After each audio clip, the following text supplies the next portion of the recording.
Hello, fellow YouTubers. This is Angela with Angela's Busy Bees Garden and Homestead.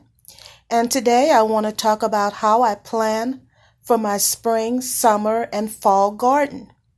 Well, the first thing I always do is I try to sit down and think about what it is I would like to grow. And then I do research on whether it's something that can be grown in my area in a home garden or a garden such as myself, which is considered a mini garden. Of course, as you might have seen from some of the previous videos, my main garden space is about 20 feet by 60 feet. And I'm usually able to grow a lot of food in that amount of space. But what I always do is after I figure out what it is I want to grow, I usually ask myself how much of it I want to grow. If I want to be able to cook a pot of something, then I know I need to be able to plant a lot of them in order to achieve that goal. So also I typically use crop rotation, in which I alter where I place certain plants each planting season or each year. And what I usually do is I will sit down and make a diagram. And as you see here, this is my diagram of what I grew and where it was placed during the spring and summer of 2019.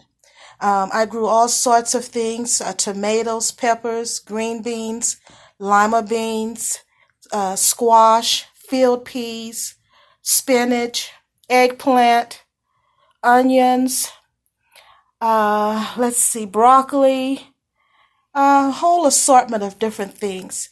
So for my fall garden, I have developed another layout. And one area of my garden I'm just going to close off and not use because I won't need it. In zone 7A, we're able to plant 2 seasons of cool crop vegetables such as broccoli, onions, carrots, collard greens, any of the leafy green vegetables. So I didn't need to use the entire main garden, and I have covered it with some black plastic, and it's going to stay on until I'm ready to plant for spring, summer of 2020. But here, guys, is my diagram, and as I've mentioned, I rotate my crops where I've placed them, and I try to plant enough for whatever I'm trying to achieve. There are some things such as eggplants that we eat, but we don't need a whole lot of them, and they don't store well for me. So this past spring, summer, I grew 4 plants of eggplant, and that was plenty enough for my family. Another thing that you want to consider is with some vegetables that are perennials, for example, such as my strawberries, they are going to remain in that one particular place. Also, asparagus is another vegetable that's a perennial, and if you have it in your garden, of course, you can't exercise crop rotation, but it's basically going to be in that bed for as long as you keep it there. But for this coming fall, I plan to plant cabbage, broccoli, collards, more field peas, squash, turnip greens, mustard greens, onions.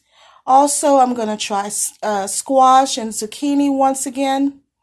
That's pretty much it, guys. My fall garden is usually much smaller than my spring and summer garden. I've had a lot of successes. In fact, the onions, cabbage, peppers, eggplant, okra, tomatoes, watermelon, cantaloupe, all of those things did very well. But where I had failure was with all of my squash plants, the spaghetti squash, the butternut squash, zucchini, and the crooked neck squash. None of them did well this year due to the squash bug. Also, my okra and tomatoes were growing very well, but they were affected by deer. So therefore, I didn't get much of them. However, with the okra, I'm still eating okra that's in the freezer from last year's planting. So I'm not too upset about that, but I'm really disappointed though in the tomatoes because they were producing very well, and we had deer to come through one night and they devoured basically all of it.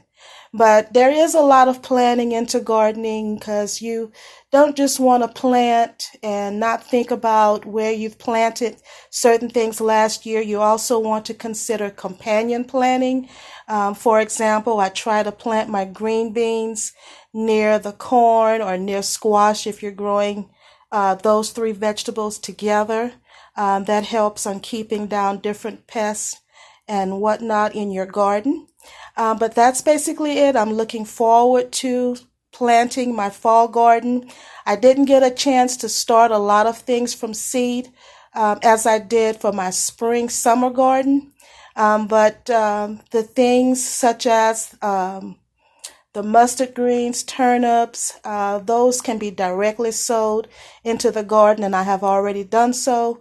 With the field peas, after that tilling that I had a week or so ago, I went to the garden just yesterday and noticed that many of them had reseeded themselves, meaning that some of the seeds were still on the plant when it was tilled. So I don't have to plant new field peas because they've already been sown for me.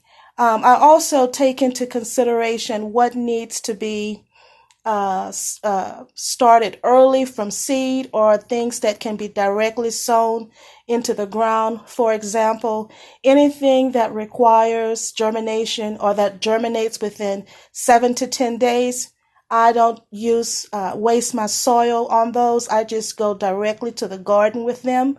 Your cantaloupe, watermelon, green beans, cucumbers, all of those things can be directly sown into your garden and do not need to be started from seed in containers.